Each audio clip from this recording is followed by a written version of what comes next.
ನನ್ನ ಜೊತೆಲಿ ಒಬ್ಬರು ವ್ಯಕ್ತಿ ಇದ್ದಾರೆ.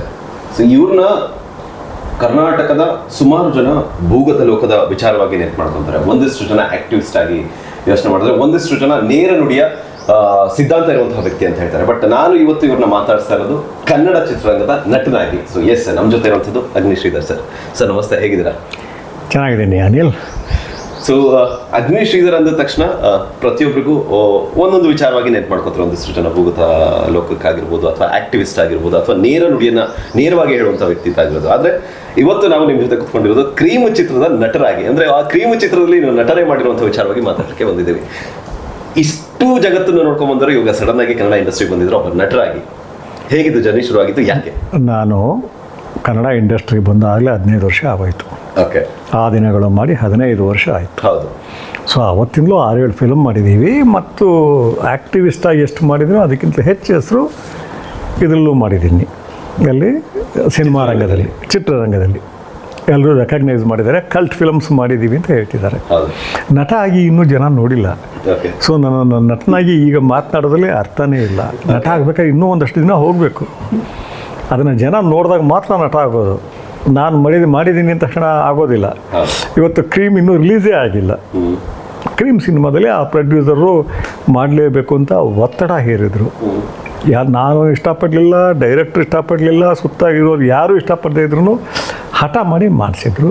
ಅದು ಹೇಗೆ ಬಂದಿದೆ ಅನ್ನೋದನ್ನು ಜನ ಹೇಳಬೇಕು ಅದನ್ನು. ಯಾಕೆಂದರೆ ಸಿನಿಮಾ ಮಾಧ್ಯಮ ಇದೆಯಲ್ಲ, ಜನಗಳ ಮಾಧ್ಯಮ ಅದು. ನಾವು ಏನೇ ಕೊಟ್ಟರು ಜಡ್ಜ್ಮೆಂಟ್ ಅವ್ರದ್ದೇ. ನಾನು ಖುಷಿಗೆ ಸಿನಿಮಾ ಮಾಡಿದೆ ಅಂತ ಹೇಳೋಕ್ಕಾಗಲ್ಲ. ನಾನು ಖುಷಿಗೆ ಸಿನಿಮಾ ಮಾಡಿದೆ ಒಂದು ಕವಿತೆ, ಒಂದು ಕತೆ ಬರ್ಕೊಂಡು ನಾನೇ ಇಟ್ಕೋಬೋದು, ನಾನೇ ಓದ್ಕೊಳ್ಬಹುದು, ಅಥವಾ 10 ಜನ ನನಗೆ ಗೊತ್ತಿರೋರು ಕೊಡಬಹುದು. ದೊಡ್ಡ ಕೆಲವು ರೈಟ್ರು ಮಾಡಿದ್ದಾರೆ. ಯುಂಗ್ ಅನ್ನೋ ಸೈಕಾಲಜಿಸ್ಟ್ ಅವನೊಂದು ರೆಡ್ ಬುಕ್ ಅಂತ ಮಾಡ್ತಾನೆ ಸಾಯೋ ಟೈಮಲ್ಲಿ. ಅವನಿಗೆ ಗೊತ್ತಿರೋ 800 ಜನ ಸ್ನೇಹಿತರು ಕೊಡ್ತಾನೆ. ಈಗ ಪಬ್ಲಿಷ್ ಆಗ್ತಿದೆ ಅದು. ಈಗ ಒಂದು 3-4 ವರ್ಷದಿಂದ ಪಬ್ಲಿಷ್ ಆಯಿತು. ಸೊ ಹಾಗೆ ನಾನು ಅದನ್ನೆಲ್ಲ ಪ್ರೈವೇಟ್ ಅನ್ಬೋದು. ಸಿನಿಮಾ ಆ ರೀತಿ ಅಲ್ಲ. ಜನರ ಸ್ವತ್ತದು ಮಾಡೋವರೆಗೂ ಅಷ್ಟೇ. ಸೊ ಬರಲಿ, ನೋಡಿ ಏನು ಹೇಳ್ತಾರೆ ನೋಡೋಣ. ಓಕೆ. ಸೊ ಆ್ಯಸ್ ನೀವು ಮೆನ್ಷನ್ ಮಾಡ್ತಾ ಇದ್ರಿ, ಆಲ್ಮೋಸ್ಟ್ 15 ಇಯರ್ಸಿಂದ ನಾನು ಕನ್ನಡ ಇಂಡಸ್ಟ್ರಿನಲ್ಲಿ ಇದ್ದೇನೆ ಅಂತೀವಿ. ಸೊ ಅಗ್ನಿ ಶ್ರೀಧರ್ ಅವರ ಒಂದು ಕಥೆ ಇದೆ ಅಂತ ತಕ್ಷಣ ಪ್ರತಿಯೊಬ್ಬರು ಮೈಂಡಲ್ಲಿ ಬರೋದು, ಓಕೆ, ನಮಗೆ ಗೊತ್ತಿರೋದ ಒಂದು ಭೂಗತ ಜಗತ್ತಿನ ಒಂದು ವಿಷಯವನ್ನು ಹೇಳಕ್ಕೆ ಹೊರಟಿರ್ತಾರೆ. ಅಂತೇಳಿ ನೀವು ಮಾಡಿರುವಂಥ ಅಷ್ಟು ಚಿತ್ರದಲ್ಲೂ ಆ ವಿಷಯಗಳೇ ಕಾಣಿಸಿರೋದು. ಆದರೆ ಕ್ರೀಮ್ನಲ್ಲಿ ನಮಗೆ ಭೂಗತ ಜಗತ್ತು ಅನ್ನೋದಕ್ಕಿಂತ ಇಷ್ಟ. ಏನಂದರೆ ಟ್ರೈಲರ್ ನೋಡಿದಾಗ ನಮ್ಮನ್ನು ಆಳ್ತಿರುವಂತಹ ರಾಜಕಾರಣಿಗಳ ಒಂದಿಷ್ಟು ವಿಷಯ ಹೇಳಕ್ಕೆ ಹೊರಟಿದ್ದೀರಾ ಅಂತ ಹೇಳಿ ನಮ್ಗೆ ನೇರವಾಗಿ ಕಾಣಿಸುತ್ತೆ ಟ್ರೈಲರ್ನಲ್ಲಿ. 1-3 ಹೆಸರು ಹೇಳಿದ್ದೀರಾ, ಬಟ್ ಹೆಸರುಗಳನ್ನ ಆ ಕಡೆ ಈ ಕಡೆ ಮಾಡಿ ಹೇಳಿರುವಂಥದ್ದು. ಟ್ರೈಲರ್ ಲಾಂಚ್ ಈವೆಂಟ್ ಟೈಮಲ್ಲಿ ನಿಮಗೆ ಕ್ಲಾರಿಫಿಕೇಶನ್ ಕೇಳಿದಾಗ, ಇದು ಸತ್ಯ ಅಂತ ಅಂದರೆ ನನ್ನ ಮೇಲೆ ಕೇಸ್ ಬಿಡುತ್ತೆ, ಸುಳ್ಳು ಅಂತ ಅಂದರೆ ನನ್ನ ಮನಸ್ಸಾಕ್ಷಿಗೆ ಇದು ತಪ್ಪು ಮಾಡ್ದಂಗಿರುತ್ತೆ ಅಂತೇಳಿ. ಏನಿದು ನೇರವಾಗಿ ಯಾಕೆ ಹೇಳಿಲ್ಲ? ಅದನ್ನು ಅಲ್ಲ, ನೇರವಾಗಿ ಹೇಳೋದಕ್ಕೆ ಸಿನಿಮಾಗೆ ಸೆನ್ಸಾರ್ ಅಂತ ಇರುತ್ತೆ. ಇಲ್ಲಾಂದ್ರೆ ನನಗೇನು ಯಾವ ಅಂಜಿಕೆ ಇರಲಿಲ್ಲ. ಯಾವುದೇ ಹೆಸರು ಬೇಕಾದ್ರೂ ನೇರವಾಗಿ ಹೇಳ್ತಿದ್ದೆ. ಬರೀ ಅದಲ್ಲ, ಈಗ ಅನಿಲ್ ಇಂಥ TV ಹುಡುಗ ಅಂತ ಹೇಳಿದ್ರೆ ಸೆನ್ಸಾರ್ ಕೊಡೋದಿಲ್ಲ. ಅದನ್ನು NOC ಕೇಳ್ತಾರೆ. ಅಕಸ್ಮಾತ್ ತಗೊಳ್ದೆ ನಾನು ಬೇರೆ ರೀತಿ ಏನಾದ್ರು ಮಾಡೋಕ್ಕೆ ಹೋದರೆ ಸ್ಟಾಪ್ ಮಾಡಿಸ್ಬೋದು ಅದನ್ನು. ಸೊ ಹಾಗಾಗಿ ಹೆಸರು ಇರಲಿಲ್ಲ. ಹೆಸರು ಹೇಳೋದಕ್ಕೇನು ಅವರು ಏನು ತಲೆ ಕೆಡ್ಸ್ಕೊಳ್ತಿರ್ಲಿಲ್ಲ, ನಾವು ತಲೆ ಕೆಡ್ಸ್ಕೊಳ್ತಿರ್ಲಿಲ್ಲ. ಆದರೆ ಸೆನ್ಸಾರ್ ಕೊಡೋದಿಲ್ಲ, ಆ ಕಾರಣಕ್ಕೆ ಹೆಸರು ಹೇಳಿಲ್ಲ. ಆದರೆ ಅಟ್ ದ ಸೇಮ್ ಟೈಮ್ ಅವರಿಗೆ ಸಂಬಂಧಿಸಿದ್ದ ಇಲ್ವಾ ಸಿನಿಮಾ ನೋಡಿ ಆಮೇಲೆ ಕೂತ್ಕೊಂಡು ಡಿಸ್ಕಸ್ ಮಾಡೋಣ, ವಿಷಯ ಗೊತ್ತಾಗುತ್ತೆ ಅಂತ ಹೇಳ್ತೀನಿ. ಗೊತ್ತಾಗುತ್ತೆ. ಆದರೆ ಇಲ್ಲಿರೋ ಮೂಲ ವಸ್ತು ಇದೆಯಲ್ಲ, it is based on reality. ಅನೇಕ ವಿಷಯಗಳಿದೆ, ಅನೇಕ ವಿಷಯಗಳು ನಮ್ಮ ಜಗತ್ತಿನಲ್ಲಿ, ಸಮಾಜದ ಒಡಲಲ್ಲಿದ್ದಾವೆ, ಜನಗಳಿಗೆ ಗೊತ್ತಿಲ್ಲ. ಅದನ್ನು ಸಾಹಿತ್ಯ ಮತ್ತು ಕಲೆ ಹೊರಗಡೆ ತರೋ ಪ್ರಯತ್ನ ಮಾಡಬೇಕು ಅಂತ ಒಂದು ಪ್ರಯತ್ನ cream cinema. Okay. So sir, ಒಂದು ನಿಮ್ಮ ಚಿತ್ರದ ಸಾರಾಂಶದ ಬಗ್ಗೆ ಮಾತಾಡೋದಾದ್ರೆ ಹ್ಯೂಮನ್ ಸ್ಯಾಕ್ರಿಫೈಸ್, ನಮ್ಮ ಜನಕ್ಕೆ ಅರ್ಥ ಆಗೋ ರೀತಿಯಲ್ಲಿ ಹೇಳಬೇಕು ಅನ್ನೋದಾದ್ರೆ ಬಲಿದಾನ ಅಂತ ಹೇಳ್ತಾರೆ. ಅಮಾವಾಸ್ಯೆ ಪೌರ್ಣಮಿ ಟೈಮಲ್ಲಿ ಈಗಲೂ ನಡೀತಾ ಇದೆ. ಅಂದರೆ ಈಗ ಅದನ್ನು ಪ್ರಾಣಿನ ಬಲಿ ಕೊಡೋ ಲೆಕ್ಕದಲ್ಲಿ ಬರ್ತಾ ಇದ್ದಾರೆ. ಬಟ್ ಗೊತ್ತಿರೋದ ಜಗತ್ತಿನಲ್ಲಿ ಈಗಲೂ ಕೂಡ ಮನುಷ್ಯನ ನರಬಲಿ ನಡೀತಾ ಇದೆ. ಏನಕ್ಕೆ ಈ ಮಾತು ಹೇಳ್ತೀನಿ ಅಂದರೆ, ಈಗ ಎಲೆಕ್ಷನ್ಸ್ ನಮ್ಗೆ ಗೊತ್ತಿರೋಂಗೆ ಹತ್ರ ಬಂದಾಗ ಒಂದಿಷ್ಟು ಕಡೆ ಮಾಟ ಮಂತ್ರ ನಿಂಬೆಹಣ್ಣು ಮತ್ತೊಂದು ಮಗ್ದದ್ದು ಕಾಣಿಸುತ್ತೆ. ಅದಕ್ಕೂ ಈ ಒಂದು ಸಾರಾಂಶಕ್ಕೂ ಈ ಒಂದು ಕಥೆಗೂ ಏನು ನಂಟಿದೆ? ಕಥೆನ ನಾನು ಯಾವ ಕಾರಣಕ್ಕೂ ಹೆಚ್ಚು ಬಿಟ್ಕೊಡ್ಬಾರ್ದು ಅಂತ ಹೇಳಿ ಪ್ರೊಡ್ಯೂಸರ್ ಡೈರೆಕ್ಟರ್ ತುಂಬ ಸ್ಟ್ರಿಕ್ಟಾಗಿ ಹೇಳ್ಬಿಟ್ಟಿದ್ದಾರೆ. ಓಕೆ. ಒಂದಂತೂ ಬಂದ್ಬಿಟ್ಟಿದೆ ಈಚೆಗೆ, ನರಬಲಿ. ಅವನ್ನ ಬಲಿ ಅಂತ ಹೇಳಲ್ಲ, ಅದು ಕೊಡೋರು. ಈಗ ದೇವ್ರಿಗೆ ಕೊಡ್ತಾರಲ್ಲ, ಎಲ್ಲ ಊರುಗಳಲ್ಲೂ ಕೊಡ್ತಾರೆ, ಗ್ರಾಮ ದೇವತೆಗಳಿಗೆ ಕೊಡ್ತಾರೆ. ಸಾವಿರಾರು ಕುರಿಗಳು, ಸಾವಿರಾರು ಮೇಕೆ, ಆಡುಗಳು, ಕೋಳಿಗಳು, ಕೋಣ ಮತ್ತು ಗೋಪ್ಯವಾಗಿ ಕೊಡೋದು ಬೆಕ್ಕನ್ನು ಕೊಡ್ತಾರೆ, ಪಾರಿವಾಳ ಕೊಡ್ತಾರೆ. ಗೊಪ್ಪಿ ಅದು, ಯಾಕೆ ಪಾರಿವಾಳ ಕೊಡ್ತಾರೆ ಯಾರು ಇಷ್ಟ ಆಗಲ್ಲಲ್ಲ. ಅದನ್ನೇನಿದ್ರು ಮಾಟ ಅಂತ ಹೇಳ್ತೀವಲ್ಲ, ಮಾಟದ ಜಗತ್ತು ನಾವು ಅಂದ್ಕೊಂಡಿರೋದಕ್ಕಿಂತ ತುಂಬ ದೊಡ್ಡದದು, ತುಂಬ ದೊಡ್ಡ. ಇಡೀ ವಿಶ್ವದಲ್ಲಿ ಎಲ್ಲ ಕಡೆ ಇದೆ, ಇಂಡಿಯಾದಲ್ಲಿ ತುಂಬಾ ಇದೆ. ಸೊ ಆ ಇದರಲ್ಲಿ ಮನುಷ್ಯನ ಈಗ ಗೊತ್ತು, ಪ್ರಾಣಿ ಬಲಿ ಕೊಡೋದು ಎಲ್ರಿಗೂ ಗೊತ್ತು. ಮನುಷ್ಯನ ಯಾಕೆ ಕೊಡೋಣ, ಕಾನೂನಿದೆ. ಗೋಪ್ಯವಾಗಿ ಮಾಡಬೇಕು, ತುಂಬ ಗೋಪ್ಯವಾಗಿ. ನನಗೂ ಇನ್ನೊಬ್ಬನಿಗೂ ಜಗಳ ಆಯಿತು, ಸಿಟ್ಟು ಬಂತು, ನಾನು ಹೊಡೆದೆ ಅಂದಾಗ ಜನಕ್ಕೆ ಅರ್ಥ ಆಗುತ್ತೆ. ಅದು ಆ ಕೊಲೆನ ಅರ್ಥ ಮಾಡ್ಕೊಳ್ತಾರೆ, ಶಿಕ್ಷೆ ಆಗುತ್ತೋ ಇಲ್ಲೋ. ಜನಕ್ಕೆ ಬಿಡಪ್ಪ ಸಿಟ್ಟು ತಡಿಲಿಲ್ಲ, ಅಥವಾ ಇನ್ನೇನೋ ಮೋಸ ಮಾಡಿದ್ದ, ಅಥವಾ ಇವನು ಯಾರೋ ವಂಚನೆ ಕಾರಣ. ಇದು ಆ ರೀತಿ ಅಲ್ವಲ್ಲ, ಗೊತ್ತಿರೋರನ್ನ ಕೊಡೋದಿಲ್ವಲ್ಲ. ಯಾರೋ ಒಂಟಿ ಮಹಿಳೆ ಅಥವಾ ಸಣ್ಣ ಮಗು ಎಲ್ಲಿಂದಲೋ ಕರ್ಕೊಂಬಂದಿರ್ತಾರೆ, ಕೊಂಡ್ಕೊಂಬಂದಿರ್ತಾರೆ. ಆ ಹುಡುಗಿನೂ ಅಷ್ಟೇ, ಸಾಮಾನ್ಯವಾಗಿ ಬೀದಿ ವೇಶ್ಯೆಯರು. ಇವತ್ತು ಆಫ್ರಿಕಾದಲ್ಲಿ ಆ್ಯಕ್ಟಿವಿಸ್ಟ್ಗಳು ತುಂಬ ದೊಡ್ಡದಾಗಿ ತೊಗೊಂಡಿರೋದು ಈ ವಿಷಯನ.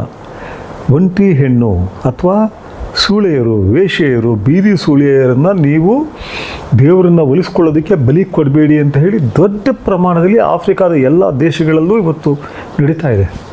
ಅಂದರೆ ಆ ಕರ್ಕೊಂಡೋಗೋ ವ್ಯಕ್ತಿ ಇಂಥ ಹುಡುಗಿನ ಕರ್ಕೊಂಡು ಹೋಗ್ತಿದ್ದೀನಿ ಅಂತ ಎಲ್ಲ ಯಾರಿಗಾದ್ರು ತಿಳಿಸ್ಬೇಕು, ಅವ ಐಡೆಂಟಿಟಿ ಕೊಡಬೇಕು ಇದು ಅಂತ. ಆದರೆ ಇಂಡಿಯಾ ಇಂಥ ಕಡೆ ಆ ಬೀದಿಲಿ ನಿಂತಿರೋ ವೇಶ್ಯೆಗೆ ವ್ಯಕ್ತಿತ್ವನೇ ಇರೋದಿಲ್ಲ, ಐಡೆಂಟಿಟಿ ಮುಚ್ಕೊಂಡು ಬಂದಿರ್ತಾಳೆ ಅವಳು ಮಿಸ್ ಆಗಿಬಿಟ್ರು ಮನೆಯವರು ಮಿಸ್ ಆಗಿದ್ದಾಳೆ ನಮ್ಮ ಹುಡುಗಿ ಅಂತ ಕಂಪ್ಲೇಂಟ್ ಕೊಡೋದಿಲ್ಲ.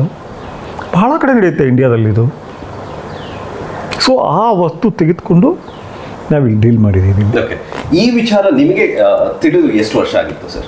ಏನಕ್ಕೆ ಅಂದರೆ ಅಗ್ನಿಶ್ ಶ್ರೀಧರವರ ಒಂದು ಕತೆ ಬರ್ತಿದೆ ಅಂದಾಗ ಏನೋ ಒಂದು ವಿಷಯ ಹೇಳಕ್ಕೆ ಕೊಟ್ಟಿರ್ತಾರೆ ಅಂತ. ಬಟ್ ನಿಮ್ಮ ಈ ಒಂದು 15 years ಜರ್ನಿನಲ್ಲಿ 15 ವರ್ಷ ಬೇಕಾಯ್ತು ಈ ಒಂದು ವಿಷಯವನ್ನು ಎತ್ತಿ ತಿಳಿಸೋದಕ್ಕೆ. ನಾವು ಲಾ ಓದ್ತಿದ್ದಾಗಲೇ ಸಾಧು ಲಕ್ಷ್ಮಣಗಿರಿ ಅಂತ ಒಬ್ಬನ ಅರೆಸ್ಟ್ ಆಗ್ತಾನೆ, ಅವನು ಮಕ್ಕಳು ಬಲಿ ಕೊಡ್ತಾ ಇರ್ತಾನೆ. ಓಕೆ. ಆಗ ಗುಂಡೂರಾವ್ CM ಆಗಿರ್ತಾರೆ. ಅವನು ಕೊಡ್ತಾ ಇರೋದು ಅರಸು ಕಾಲದಿಂದ ಶುರುವಾಗಿ ಗುಂಡೂರಾವ್ ಕಾಲದವರೆಗೂ ಕೊಡ್ತಾ ಇರ್ತಾನೆ. ಆ ವ್ಯಕ್ತಿ ದೊಡ್ಡ ಲೆವೆಲ್ನಲ್ಲಿ ಪ್ರಮಾಣದಲ್ಲಿ ಪತ್ರಿಕೆಗಳ ಮುಗಿಬೀಳ್ತವೆ, ಮಕ್ಕಳ ಬಲಿಯ ಬಗ್ಗೆ ಬೀಳ್ತವೆ. ಬಿದ್ದಾಗ ಆತನ್ನು ಅರೆಸ್ಟ್ ಮಾಡ್ತಾರೆ. ಸಾಧು ಲಕ್ಷ್ಮಣಗಿರಿ, ಸಾಧು ಅಂತಲೇ ಕರಿತಾ ಇದ್ದು, ಇಳ್ಕೊಳ್ತಿದ್ದೆ ಸ್ಮಶಾನದಲ್ಲಿ ಒಂದು ಸಣ್ಣ ಮನೆಯಲ್ಲಿ. ಆದರೆ ವಾರಕ್ಕೆ 1-2 ಅಮಾವಾಸ್ಯೆ ದಿನ ಕಣ್ಣಿಗೆ ಕೊಡ್ತಾ ಇದ್ದ. ಯಾರಿಗೋಸ್ಕರ ಕೊಟ್ಟ? ಅವನಿಗೋಸ್ಕರ ಅವ್ನು ಕೊಟ್ಟಿರಲ್ಲ. ಈ ಹೋಮ ಮಾಡ್ತಾರಲ್ಲ ಅಥವಾ ಪ್ರಾಣಿ ಬಲಿ ಕೊಡ್ತಾರಲ್ಲ, ಕುರಿ ಕೋಳಿ, ಆ ಥರ ಅವನು ಕೂಡ ಯಾರಿಗೋ ಕೊಡ್ತಿದ್ದ, ಹಣ ಕೊಡ್ತಿದ್ದ. ಕಡೆಗೆ ಅವನು ಸ್ಟೇಷನ್ನಲ್ಲಿ ಏನು ನಡೀತು ಅಂತ ಬಾಯಿ ಬಿಡಿಸೋದಕ್ಕಿಂತಲೂ ಮುಂಚೆ ಸಾಯಿಸ್ತಾರೆ ಅವನ್ನ. ಸಾಯಿಸೋದಕ್ಕೆ ಕಾರಣ ಹೇಳ್ತಾರೆ, ನಾವು ವರ್ಕ್ ಮಾಡ್ತಾಯಿದ್ವಿ, ಆಗ ಏನೋ ಹೆಚ್ಚು ಕಮ್ಮಿ ಆಯಿತು, ಸತ್ತೋಗ್ಬಿಟ್ಟ. ಆಗ ಇದ್ದ ಗೌರ್ಮೆಂಟ್ ಅದಕ್ಕೆ ಸಪೋರ್ಟ್ ಕೊಡುತ್ತೆ. ಸಪೋರ್ಟ್ ಅಂದರೆ ಅದ್ರ ಮೇಲೆ ಆ್ಯಕ್ಷನ್ ತೊಗೊಳ್ಳೋದಿಲ್ಲ, ಮುಚ್ಚುತ್ತೆ ಅದನ್ನು. ಆದರೆ ಎಷ್ಟು ಸತ್ಯಗಳು, ಭೀಕರ ಸತ್ಯಗಳು ಬರಬೇಕಾಗಿತ್ತು, ಬರೋದಿಲ್ಲ. ಅದೇ ರೀತಿ 80 ಮಹಿಳೆಯರ ಶವಗಳ ಹತ್ಯೆಯನ್ನು ದಂಡೋಪಾಳ್ಯದ ಕಳ್ಳರ ಮೇಲೆ ಹಾಕ್ತಾರೆ. ಸಾಯ್ತಾ ಇರೋರು, ತಲೆ ಮೇಲೆ ಬಟ್ಟೆ ಇಲ್ದಿರೋ ಬೀದಿ ಸೂಳೆರು. ಆದರೆ ಆ ಕೃತ್ಯ ಯಾರ ಅಲ್ಲ, ಆ ಕೃತ್ಯದ ಜವಾಬ್ದಾರಿ ಹಾಕೋದು ಯಾರ ಮೇಲೆ ಅಂದರೆ ತಲೆ ಮೇಲೆ ಬಟ್ಟೆ ಇಲ್ದಿರೋ ಕಳ್ಳರುಗಳ ಮೇಲೆ. ಆ ಡಕಾಯ್ತರಲ್ಲ ಕಳ್ಳರು, ತುಂಬ ಲೋಯೆಸ್ಟ್ ಲೆವೆಲ್ ಇವರು. ಆದರೆ ಆ ಯಾರು ಕೊಡ್ತಾಯಿದ್ರು ಅವರು ನಿರಾಳ ಆಗ್ತಾರೆ. ಇದು ನಡೀತಾರಲ್ಲ 80ನೇ ಇಸ್ವಿಯಿಂದ ನಾವು ಕುರಿ ಕಳ್ಳರಿಗೆ ಅಥವಾ ಸಾಮಾನ್ಯ ಕಳ್ಳರಿಗೆ ಇಂಥವ್ರಿಗೆ ಅಥವಾ ಯಾವನೋ ತಲೆ ಕೆಟ್ಟು ಮಾಡ್ದ 50-60 ಅಂತ ಹೇಳಿ ಹಿಂಗೆ ಕಟ್ಟೋದು ಕಾಮನ್ ಆಗಿಬಿಟ್ಟಿದೆ. ಆಮೇಲೆ ಒಂದು ಕೊಲೆ ಅವ್ರಿಗೆ ಹೇಳ್ತಾರೆ, ನನಗೆ ನಿಮಗೆಲ್ಲ ಪೊಲೀಸ್ ಗೊತ್ತಿಲ್ಲ, ನಾವು ಕೇಸ್ ಹಾಕ್ತೀವಿ, ಏನಾಗಲ್ಲ ಬಿಡೋ ಕೋರ್ಟಲ್ಲಿ ಅಂತ ಹೇಳಿ ಕೇಸ್ ಹಾಕ್ತಾರೆ. ನಾನು ಇದನ್ನು 12 ವರ್ಷಗಳ ಹಿಂದೆ ಮಾಡಬೇಕು ಅಂತಿದ್ದೆ. ಆಗ ನಮಗೆ ಗೊತ್ತಿರೋ ಹಿತೈಷಿಗಳು, ಪೊಲೀಸ್ ಡಿಪಾರ್ಟ್ಮೆಂಟ್ನಲ್ಲಿರೋ ಹಿತೈಷಿಗಳು ಒಪ್ಕೊಳ್ಳಿಲ್ಲ ಅದನ್ನು. ಬೇಡ, ಎಲ್ಲರೂ ನಿಮ್ಮನ್ನು ಇಷ್ಟಪಡ್ತಿದ್ದಾರೆ, ನೀವು ಬೇರೆ ದಾರಿಗೆ ಬಂದಿರೋದಕ್ಕೆ ಹೆಮ್ಮೆ ಪಡ್ತಿದ್ದಾರೆ. ಮತ್ತು ಬಹಳ ಜನ ಗೊತ್ತಿಲ್ಲ, ಇಷ್ಟೆಲ್ಲ ಪೊಲೀಸ್ ಭ್ರಷ್ಟರು ಅಂತಾರಲ್ಲ, ನಾನು ಯಾರೂ ದುಡ್ಡು ಕೇಳಿಲ್ಲ. ಮತ್ತು ಅದನ್ನು ಎಷ್ಟು ಮೆಚ್ಚಿ ಹೇಳ್ತಾ ಗೊತ್ತಾ ಪೊಲೀಸ್ನವರು, ಆ ಮನುಷ್ಯ ಒಬ್ಬನ ಕೈಲಿ ಯಾರೂ ತೊಗೊಳ್ಳಿಲ್ಲ, ಪೊಲೀಸ್ನವರು ನಾವ್ಯಾರೂ ತೊಗೊಳ್ಳಿಲ್ಲ, ತೊಗೊಳಕ್ಕೆ ಮನಸ್ಸು ಕೂಡ ಆಗಲಿಲ್ಲ, ಏನೋ ತಪ್ಪಿ ಬಂದ್ಬಿಟ್ಟಿದ್ದಾನೆ ಈ ಮನುಷ್ಯ ಅಂತ ಅನಿಸಿತ್ತು ನಮಗೆ. ಎಲ್ರಿಗೂ ಹೇಳಿದ್ದಾರೆ, ಬಾಚನ್ ಜೊತೆ, ಅವ್ರ ಜೊತೆ, ಪತ್ರಕರ್ತರ ಜೊತೆ, ಅವ್ರ ಕೈಲಿ ಕೊಟ್ಟಿಲ್ಲ. ಮತ್ತು we feel proud about it, ನಾವು ಕೇಳೋಕ್ಕೂ ಆಗಲಿಲ್ಲ, ಅವ್ರು ಕೊಡಲಿಲ್ಲ ಅಂತ.